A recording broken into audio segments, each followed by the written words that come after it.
Hi friends, అందరూ బాగున్నారా? నేను బాగున్నాను. ఇవాళ క్యాలీఫ్లవర్ టమాటా కర్రీ చేసి చూపిస్తాను, చూడండి. ఇదిగో ఫ్రెండ్స్, ముందు ఆయిల్ వేసేసి కొంచెం ఎండుమిరపకాయ వేసి శనగపప్పు, మినపప్పు, ఆవాలు, జీలకర్ర వేసాను. అవి కొద్దిగా వేగినాక ఇదిగో ఉల్లిపాయ పచ్చిమిరకాయ వేసా. ఉల్లిపాయ పచ్చిమిరకాయ వేయించుతున్నాను.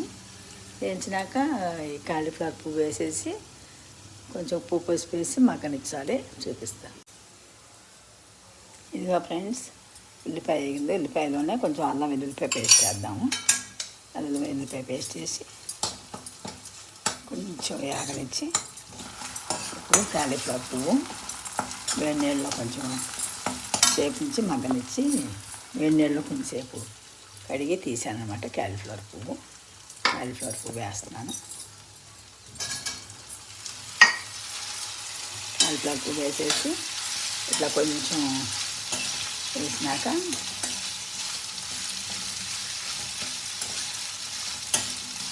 దాన్ని అంతా కలుపుకొని దీంట్లో కొంచెం పసుపు వేసుకున్నాం.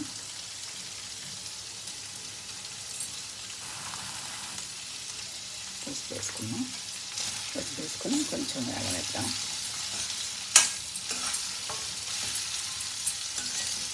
కొంచెం వేగనిచ్చి మూత పెట్టేసి కొంచెం ఉప్పు వేసి మూత పెట్టి వేగనిద్దాం.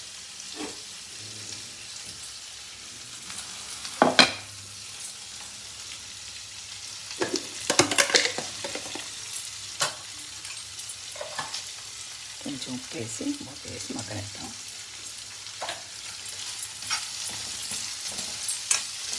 మళ్ళీ వేపిస్తాను. మూత పెట్టేసేద్దాం. మూత పెట్టేసి మగ్గనిచ్చి అప్పుడు టమాటాలు, కారం, మసాలా పొడి వేసి కొత్తిమీర వేసి దించుకుందాం. మళ్ళీ చూపిస్తాను. ఇదిగో ఫ్రెండ్స్, మూత తీసి చూద్దాము. కాలీఫ్లవర్ వేగిందేమో. కాలీఫ్లవర్ మగ్గిపోయింది. ఉల్లిపాయ కూడా అవుతుంది. ఇంకా కారం వేసేసుకొని కొంచెం ధనియాల పొడి వేసేసుకొని కొంచెం టమాటా వేద్దాం. ఇదిగా ఫ్రెండ్స్, కాలీఫ్లవర్ బాగా మగ్గిపోయింది. ఇప్పుడు మనం అన్నీ వేసేసాము. మసాలా పొడి, ధనియాల పొడి, ఉప్పు, కారం, అల్లం వెల్లుల్లిపాయ పేస్టు, టమాటా అన్నీ వేసేసాం. ఇదిగో కొత్తిమీర వేసేసి కొంచెం దగ్గరికి పొయ్యి కట్టేసుకోవడమే.